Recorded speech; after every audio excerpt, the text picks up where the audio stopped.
What's going on, everyone? Welcome back. Today is the first day of the brand new season, and that means a lot of buffs, a lot of nerfs are going to be coming to a lot of Pokemon in this game. There's some Pokemon getting new moves getting completely reworked as well, and in general, this can be a very confusing time if you're not on top of the meta.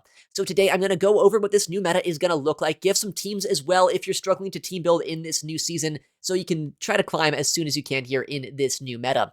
There's a lot of Pokemon to get into, so let's get started. In order to make it just a little bit easier to understand, I've made a tier list here of Pokemon that I think are going to be good in the Go Battle League here in this season. I've ordered them by tier S, A, B, C, D, and all the way down to garbage. Little sneak peek at some of the Pokemon here at the bottom. But I think the most important Pokemon are those at the top, the meta-defining picks here. So let's take a look at what I think are going to be the best picks in this season. Starting off with the Cantonian Marowak. The biggest change with this Pokemon is they have buffed Rock Slide. That means that in bad matchups like against the Flying-type Pokemon and against the Bug-types, Rock Slide will hit a lot harder against them, give it a lot more coverage into its bad matchups, and it's still just as strong into all of the neutral matchups we've been seeing the last couple of seasons, last couple of months and years. This Pokemon is not getting any nerf whatsoever. Rock Slide is only getting buffed, and because of the other Pokemon that are going to be very strong in the season, I think Marowak is going to be the pick to have or the pick to counter. Next up, we have everyone's favorite Steel and Ground-type Pokemon, Steelix, at number 2. This Pokemon is going to be actually receiving quite a few changes here. The first one is going to be Dragon Tail is turning from a damaging move into more of an energy generation attack. It's going to turn from a move that does a lot of damage into basically a Fury Cutter clone, meaning moves like Breaking Swipe, Psychic Fangs, even Earthquake are going to be so much spammier to reach. I don't know exactly what the energy on Breaking Swipe is going to be. Right now, people are expecting 13 energy. There's a chance it only gets up to 12 energy as well. Either way, though, Steelix, no matter what the changes are going to be, receiving Breaking Swipe with that completely guaranteed chance to get an attack drop every single time you throw it, combined with this energy generation attack here with Dragon Tail, and we have a Pokemon that not only is annoying to deal with, but also takes down a lot of the other Dragon types that we're going to see later on in this video that are getting buffs. So Steelix is the best Pokemon to take down a lot of the dragons, and a Pokemon that can be a nightmare to deal with neutrally. Up next, we have an old meta staple. Shadow Scizor is a Pokemon I still think is going to be very much around here in the next season. It's a very hard Pokemon to take down neutrally. A lot of fast pressure with Bullet Punch, Night Slash, and Trailblaze. And it's a pick that I don't really think a lot of counters for are going to be too viable, especially with dragons running around. Makes it so it's a little bit harder to run fire types. Even with some fire types getting some changes here, I don't think we're going to see too many of them. But just in general, Shadow Scizor is going to be such a strong Pokemon into the dragon types, and we know what it can do if it gets a boost. This Pokemon did not get nerfed in any way. It's still going to be a menace. Up next, we have, unfortunately, I think Wigglytuff is up here pretty high too in the new meta. In the Go Battle League, this Pokemon has been a core breaker for so long now. They keep on changing its moveset, making it so it's better and better, and in this season, what they're doing is they're making it so Charm no longer does quite as much damage, although it is still very much a damage-oriented move, but it generates quite a bit more energy.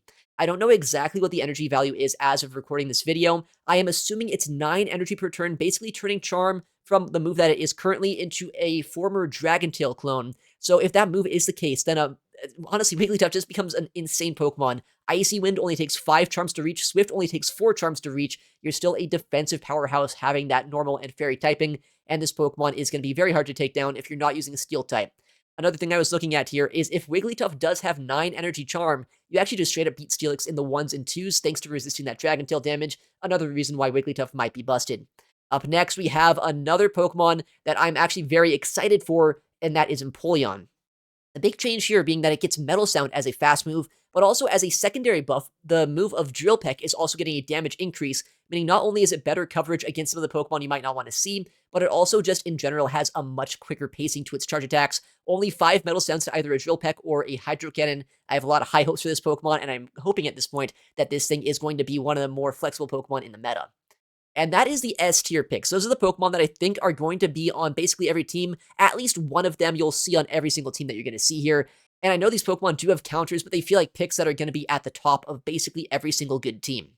Up next, we have the A tier Pokemon. Pokemon you're going to see quite a few of in the first day of the Go Battle League here in the season. And these Pokemon, a lot of them are just old picks that we know about. A couple are new picks getting buffed, so let's get into them. Annihilate, I think we all know this Pokemon is absolutely insane, not getting any buffs or nerfs in this season, but just one of the best counters here to Steel-type Pokemon. We see a couple Steel types at the top here. Does have to watch out for the Wigglytuff, but as long as you avoid that matchup, it is going to be a pretty flexible pick. We also have Azumarill here, which is a very bulky pick. We know from previous seasons just how strong this Pokemon can be. One of the best Pokemon into ground types here. We see both the Steelix and the Marowak here up in the top of this tier list. I think Azumarill is going to be one of the best Pokemon to take those out. And while both Empoleon and Shadow Caesar do technically wall your damage, Azumarill still somehow finds a way to put in work there, so I wouldn't be surprised to see Azu still very common in this meta. Up next, Gastrodon getting both a Body Slam buff and a Water Pulse buff. Body Slam getting 5 extra damage per time you throw that move, and Water Pulse getting an energy decrease, meaning not only is it better neutrally, but now instead of running Earth Power, you can run Water Pulse for much better coverage into the Flying-type Pokemon. We also have Altaria, a returning Pokemon that is getting 2 changes to it as well. Dragon Breath is going to be changing from a damage-oriented move into a more energy generation-based attack. Still does a decent amount of damage. It's becoming a Fury Cutter clone, but it's also getting Flamethrower added into its moveset. Flamethrower, the super effective Fire-type damage here into the Steel types that do generally counter this Pokemon, and with the extra pacing of the Dragon Breath energy generation, it's going to be a very strong pick. Next up, we have Bastiodon, and I mean, this Pokemon here, as we know, is such an annoying pick to try to fight against. I think, especially with the Smackdown buff in this season, they're going to be increasing its ability to just fight through those neutral game matchups and making this Pokemon one of the best counters to all of the Dragon types we're going to see in this new season. I don't love Bastiodon. I'm probably not going to use it much myself, but I would not be surprised to see quite a few here in the first day of GBL. Up next, we have Galarian Corsola, which while it's not receiving any buffs or nerfs itself, the main reason that I have it so high up is because Diggersby is actually going to be a lot harder to use in this season. We have Pokemon like Altaria that just hard wall it, Annihilate that's still very good, Azumarill, and I mean in the S tier here we have Empoleon as well. You don't necessarily want to fight any of those as Diggersby. I think there's just better ground types to use right now, so that means that Galarian Corsola, which generally gets hard walled in that matchup, is now going to be much safer. Up next, we have Regidrago, the first real good Dragon type we're going to see on this list. I know that we had Altaria that we already talked about, but Altaria is only kind of a Dragon type. Regidrago fully commits to that Dragon type damage, having only access to Dragon type moves, using Dragon Breath as its fast move, Breaking Swipe as a charge attack that can always now debuff your opponent's attack stat, as well as Dragon Energy, which is going to be an incredibly spammy move. We know it's a very strong attack already, so Regidrago, I think, is going to be a neutral powerhouse. Just avoid those steals, avoid those fairy types, and Regidrago has a ton of play. Up next, Cradilly on this list. Once again, a Pokemon that's not receiving any direct buffs or nerfs, but honestly, this meta does look like it is going to favor it quite a bit. We have a lot of neutral play for it. As long as you avoid the Steel-type Pokemon up here, you're going to be able to do quite a bit of damage to Marowak, a lot of damage to the Wigglytuff as well, and just in general, a Pokemon that doesn't have a lot of hard counters aside from those few at the top. Next up to Dene, another Pokemon that is not going to receive any changes in this season. We know from the last season, this Pokemon can be such an annoying core breaker. It's a fairy type as well, so an electric type with a lot of play into the dragons that are going to be very prominent in this season. Dedenne is going to be such an annoying Pokemon to try to team build around, so make sure whatever team you're going to use, it's not super weak to this. I think it's still going to be very much a prominent Pokemon in the meta. Up next, Guzzlord, a Pokemon that is once again receiving access to the Dragon-type rework here, using Dragon Tail as its fast move. It's also going to be taking advantage of the Dragon Claw rework, which is likely going to be a 45 energy, 80 damage attack, a very powerful move, and combining that with the fact that it has Brutal Swing, a 35 energy move, and we have a very spammy Pokemon that can take on that role of both a Dragon and a Dark type. I think Guzzlord is going to be one of the top dragons here in the Open Great League meta. Next up, we have Tinkaton. If we're going to keep on talking about these dragon types, what better to deal with the dragons than Tinkaton here? One of the best Pokemon to just shut them down. Steel and Fairy, both the typings that destroy the dragon typings. And a lot of Pokemon here are pretty neutral for it to fight off against as well. Steelix going to Dragon Tail means you do resist that damage, although if it is running Earthquake, that could be a little bit awkward for you. But you have a lot of play into Wigglytuff, a lot of play as well into Pokemon like Azumarill, a lot of play into Bastiodon with Bulldoze, so I think Tinkaton is going to be a top pick as well. A lot of Steel types here are going to be in the top of this new meta from the looks of it. Up next, as a way to deal with some of those Steel types, though, is going to be Talonflame. Now, this one I'm kind of conflicted on with the moveset of choice here. It has Incinerate, which we've been using for the last plenty of seasons here, but it also has access to Peck, which is becoming a Shadow Claw clone. Peck is a fantastic move, but not having actual fire-type damage would make it so you'd be a little bit harder to take down the Empoleons. It would be a little bit harder to take down the Steelix. So if you want to make sure that you can actually have a hard counter Pokemon, do Pokemon like that Steelix and that Empoleon, Incinerate is the way to go. But if you want extra flying-type damage, as well as extra flexibility not being locked into a 2-turn move, potentially going for Peck could be the play. And finally, rounding out our A tier is Dusclops, a bulky ghost-type Pokemon that can have Ice Punch coverage for the dragons, as well as just a lot of neutral play against basically everything else we've already talked about here. Now, I don't want to go in depth with every other Pokemon in this meta. I think that it kind of gets the point across of what the best two tiers of Pokemon here are with the S and A tier.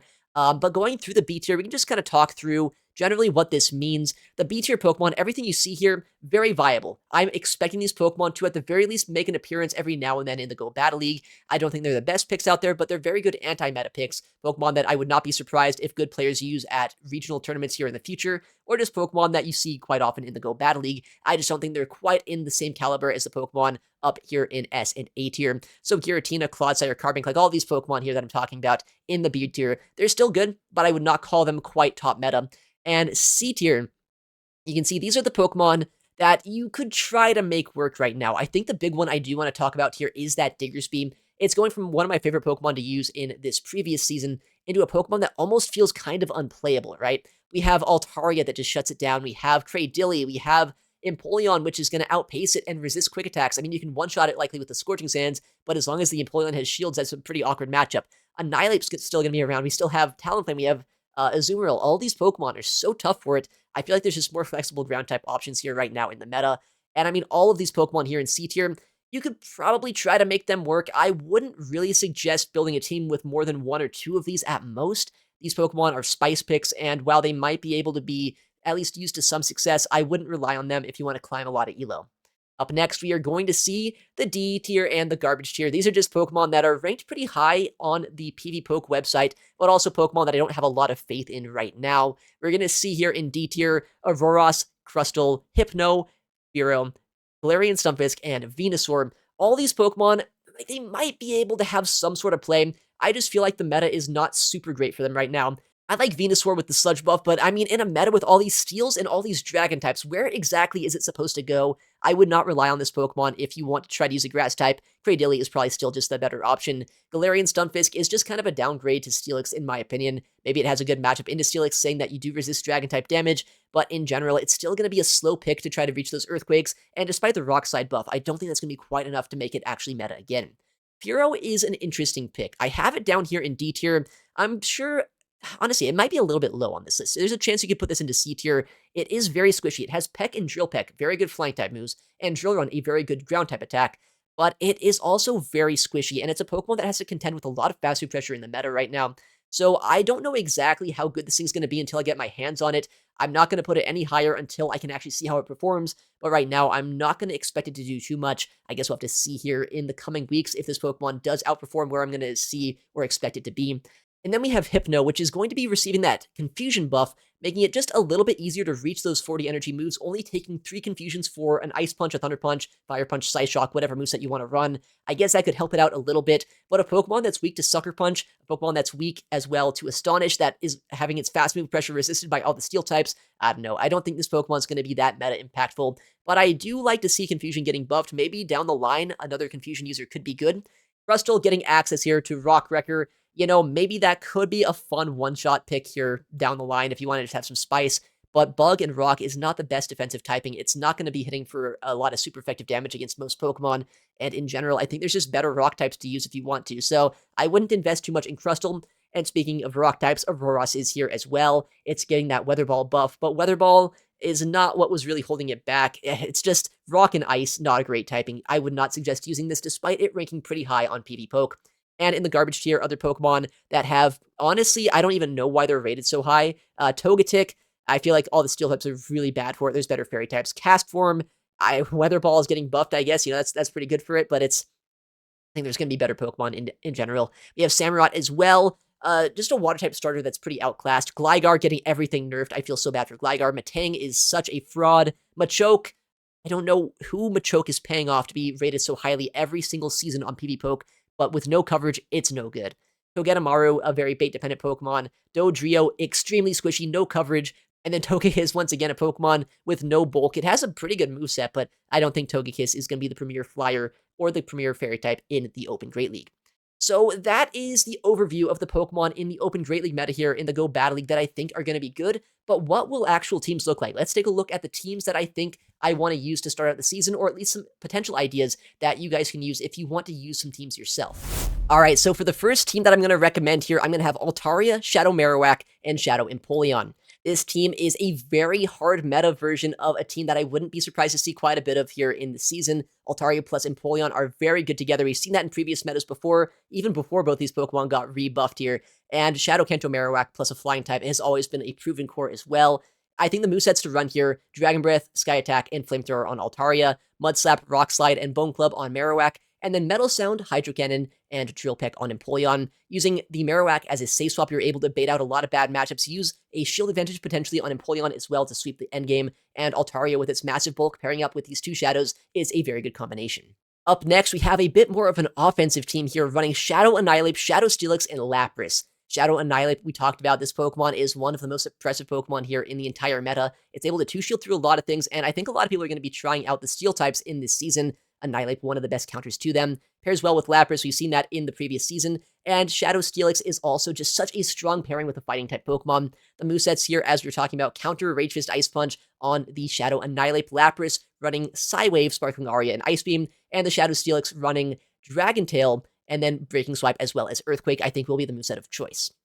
And then our third team here that I'm going to recommend is taking full advantage of some of the new buffs. I think the Regidrago Gastrodon core is actually looking pretty strong right now. Regidrago's worst matchups are going to be against Pokemon like potentially Dedenne or Azumarill, and then also the Steel types. Gastrodon has a lot of play into those, so does Shadow Caesar, and then Regidrago is going to try to get shields if it can. Shadow Caesar in the backline should be able to sweep. The way that I see this team working is Regidrago, go for a shield advantage with those Dragon Energies, maybe Sponge Energy on Gastrodon, and then sweep with Shadow Caesar in the backline. But in general, I think this team could be a lot of fun to use, very similar to some teams I've tried out this season, just using some of the new movesets. So the movesets you want to run here are going to be Dragon Breath, Breaking Swipe, and Dragon Energy on Regidrago, Mud Slap, Body Slam, Water Pulse on Gastrodon, and then Bullet Punch, Trailblaze, and Night Slash on the Shadow Caesar. And I think this team is a lot of fun to try out. I think it's going to be a pretty good option here day one, especially. So if you want to give a Gastrodon team a go or a Regidrago team a go, this one could be a fun option. So that was just my initial thoughts on how this meta is going to play out. I know there's going to be a lot of things down the line that I can't really predict. I didn't have the exact energy values just yet as well making this video, but I think for the most part, these meta reads will be on point. A lot of the Pokemon that I've ranked pretty highly on my tier list are going to stay at the top. I'm almost certain of it. Maybe a couple of the Pokemon that I've rated lower could come up a little bit more depending on how the meta is actually going to shape out. But I think overall, if you want to try out a couple of these teams, every team that I showcased here is a hard meta lineup, a team that should get you through day number one with a very high win rate as long as you're able to find good matchups. And I think this season, I don't know how I feel about this meta. I'm not super happy with some of the picks at the top, like Steelix and Wigglytuff and Bastiodon. Those Pokemon being so good does scare me just a little bit, but I am excited still to see how this season's going to shape up and see what people are going to end up running. If you want to see me struggle through the early season myself, I'll be streaming my first battles of this season at 5:30 Pacific, 8:30 Eastern here tonight on my Twitch channel, twitch.tv/itsaxon. I'll probably try out some of the teams that I showcased here in today's video and see what the new meta is looking like. So make sure to check me out there. The link to that is down in the description. But thank you so much for watching. Take care, and I'll see you in the next one.